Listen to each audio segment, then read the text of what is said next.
Всем привет, друзья! Тут буквально вот у нас вчера весь мир пускал слюну и наблюдал за тем, как Илон Маск якобы там куда-то в космос отправляет ракету с какой-то машиной. Вот, ну, вы все помните эти кадры, на которые там все надрачивали в своих твиттерах. Все журналисты там пускали слюни. Илон Маск, ты там запустил какую-то очередную ракету. Что же произошло? 3, 2, 1.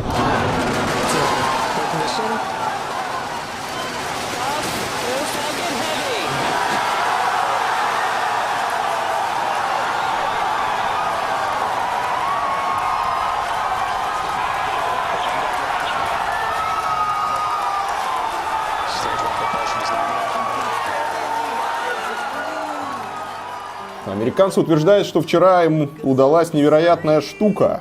Они смогли запустить в космос сверхтяжелую ракету Falcon Heavy, способную вывести на низкую околоземную орбиту до 63 тонн груза. А к Марсу она могла бы доставить 16 тонн груза.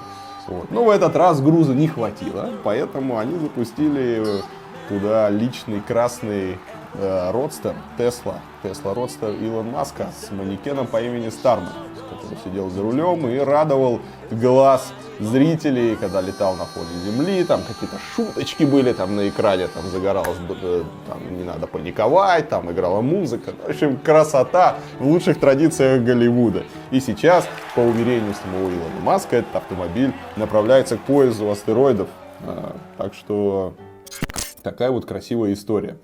Вот. А кроме того, SpaceX смогла успешно вернуть на Землю 2 из 3 разгонных блоков. У третьего центрального блока при посадке, там что случилось с двигателем, он промахнулся мимо платформы. А те 2, которые смогли вернуться, они тоже не первый раз в космос летали, они до этого уже использовались. Это многоразовые модули, которые могут после того, как ракета взлетает, они благополучно садятся на Землю. Вот. В общем, для Илона Маска это новая ступень на пути к его главной цели — колонизация Марса. Если вообще вы смотрели и следите за Илоном Маском, вы знаете, что он там буквально в каждой лекции он рассказывает, как он хочет попасть на Марс. И вот теперь он говорит, что SpaceX человека на Марс отправит к 2024 году уже совсем скоро, когда будет подходить очередной президентский срок Владимира Путина. Илон Маск говорит, у них уже человек на Марс полетит. Вот, так что, так вот он, видите, решил к следующим нашим выборам нам поднасрать, испортить нам праздник. Почему я так скептически про это говорю? Потому что не успела новость облететь мир, спокойно она летела, но запнулась она на России. Точнее, на телеканале «Россия сегодня» или Russia Today. Потому что зрители телеканала Russia Today не пропустят ни одну новость про успехи Америки и сразу разоблачат жуликов. Еще свежо в памяти самый великий обман, как американцы якобы высаживались на Луну. Вы спросите любого советского человека, и что вам скажут? Конечно же, это в павильонах Голливуда. Они нарисовали, там и флаг не развивается, и следов нет, и небо у них там не такое. Вот. Поэтому можно ли после этого верить американцам? И пользователи, комментаторы канала Russia Today, конечно же, американцам не верят. И великую махинацию Илона этого Маска они сразу же разоблачили. Приготовьтесь, пристегните ваши ремни, мы взлетаем. Взлетаем в комментариях. Ну, конечно, сразу подошли скептики, как я и сказал, пошли шуточки. Когда они уже наконец-то на Луне побывают? И человеку отвечают: заменить развивающийся флаг, да пора бы уже, он там порядком поистрепался. И говорят, на нем там дождем все звезды смыло. Да, и тень уже не ту отбрасывает. В общем, ну, конечно, да. Что действительно хорошо умеют делать американцы, это отнимать деньги у ближнего своего и делать художественное кино вроде «Высадки на Луну». Конечно, все мы знаем, да, что Голливуд, спецэффекты. Поэтому нарисовали красивую картинку, вы только посмотрите. Кого вы там пытаетесь обмануть своими голливудскими съемками и фотошопом? Уж точно не комментаторов Russia Today. Мы-то тут все в фотошопе сидим, хорошо разбираемся, поэтому и в голливудских съемках. Так что нас не обманешь. Кинокомпания Fox не успела мультик дорисовать с удачным приземлением сразу 3 ступеней. Вот Николай-то как, а? Николай сразу за яйца-то Илона поймал. Не успели удачно презентовать. А я думаю, они специально так нарисовали. Они, видите, они 2 посадили, а чтобы правдоподобно было, решили еще 3-ю они взорвать. Хотя у них же есть специалисты по спецэффектам. Вот. Ну, им же тоже хочется кушать. Это же Голливуд, поэтому они сначала хотели все 3 нарисовать, что садятся благополучно, а потом приходит главный по спецэффекту, говорит, как-то так, у нас тут заготовлены взрывы, нам нужно еще 3-ю нарисовать. И чтобы им тоже кушать хочется, то пришлось 3-ю взорвать, чтобы красиво было. Вот. Шоу — это сущность Запада, за ширмой которого ничего нету. Рубит правду матку Мастер 2. Самый залайканный комментарий. Вот. Ну, все мы знаем, да. Шоу должно продолжаться. Вот. Напомню, основной задачей запуска было проверить ракету. Из полезной нагрузки была только машина в 2 тонны из 64 заявленных. Основная разгонная ступень рухнула, чтобы сгладить провал. Запустили шоу. Вопросов есть? У меня вопросов нет, друзья, я вам верю. Конечно же, это величайшее шарлатанство. Кого они пытаются обмануть? И эти люди пытаются нас убедить, что высаживались на Луну. Я более того скажу, что это не только эти люди нас пытаются убедить. Я вообще не знаю, как после этого можно... Мне хочется свой iPhone выкинуть, и как вообще можно верить американцам после этой липы с нафотошопленными ракетами, которые там в космосе летают. Вот. Даже те, кто не верит в лунный заговор, не верят, а есть и такие. Хотя все мы знаем, что любой нормальный комментатор Russia Today должен верить в лунный заговор. В общем, все равно скептически относятся к этой истории. Да ты что? А запулить за госденьги манекен в космос — это экономически выгодно? Мозг совсем усох? Мы вообще-то спутники выводили на орбиту, и не только свои. Да, что это машину они решили в космос запустить? Дураки. Это новое слово в технике?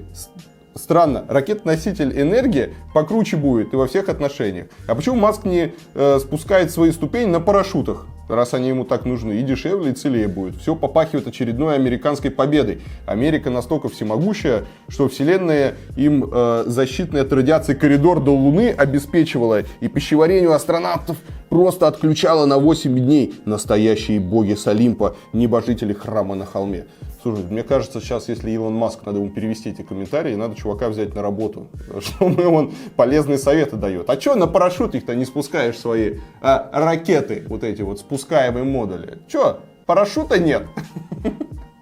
Вот. А зачем отправлять в космос автомобиль? В чем смысл? Действительно, а зачем еще что-то в космос отправлять? Я, кстати, все жду, когда кто-то напишет, что Земля плоская.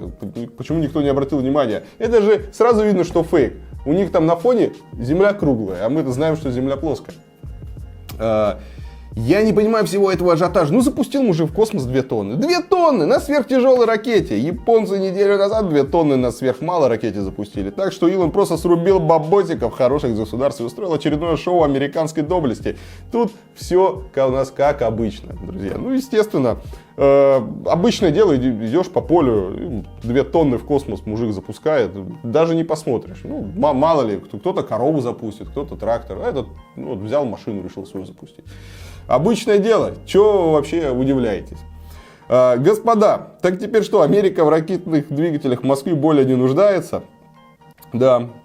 И еще астронавтов они своих не научатся туда возить. Кстати, запуск ракеты повеселил не только зрителей Russia Today, но и чиновников из Роскосмоса. Исполнительный директор госкорпорации по коммуникациям Игорь Буренков в эфире радиостанции «Эхо Москвы» назвал его хорошим трюком и предположил, что запуск стал всего лишь промо-акцией для раскрутки автомобилей компании Tesla, которая также принадлежит Маску. Надо быть очень осторожным. Дело в том, что, понимаете, есть компании частные, которые занимаются очень хорошо бизнесом.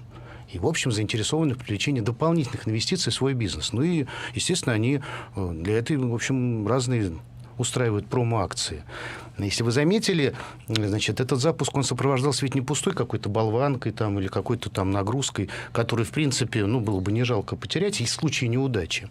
А он конкретно совершенно автомобилем сопровождался. Тому есть наверняка причина, если внимательно посмотреть, мы сразу догадаемся, что, значит, этот автомобиль, он тоже не чужой. для этого. Маск Это просто Tesla. рекламировал Это Теслу. Вот, скоро же собрание очередное, значит, нужно каким-то образом, поправлять дела. Дела-то плохи у Теслы, это все знают. Конспирология. Я не знаю, конспирология лет, а на самом деле, это очень хороший трюк, это замечательно. На самом деле, частное предпринимательство, оно показывает, что объясните необходимо. Ну а теперь посмотрим, как идут дела у Роскосмоса. Я специально вам подготовил такую вот небольшую инфографику.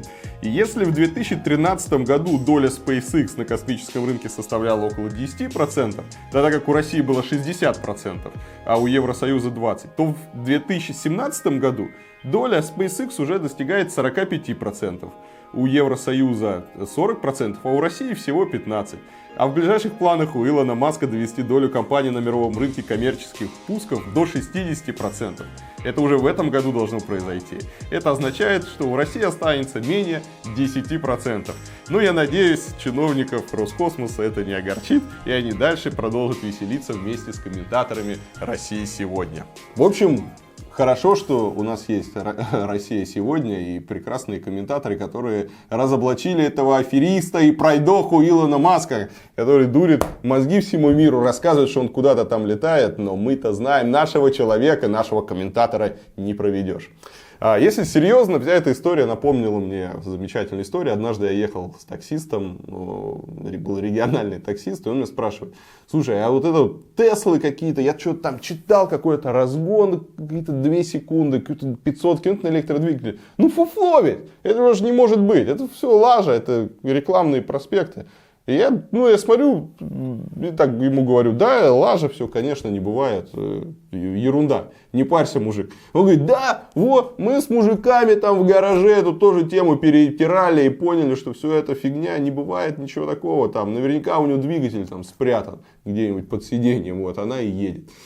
А я думаю, что скоро вы с мужиками выйдете из своего гаража и поймете, что машина уже ездит без вас. Ездит на автопилоте, что случится в ближайшем будущем.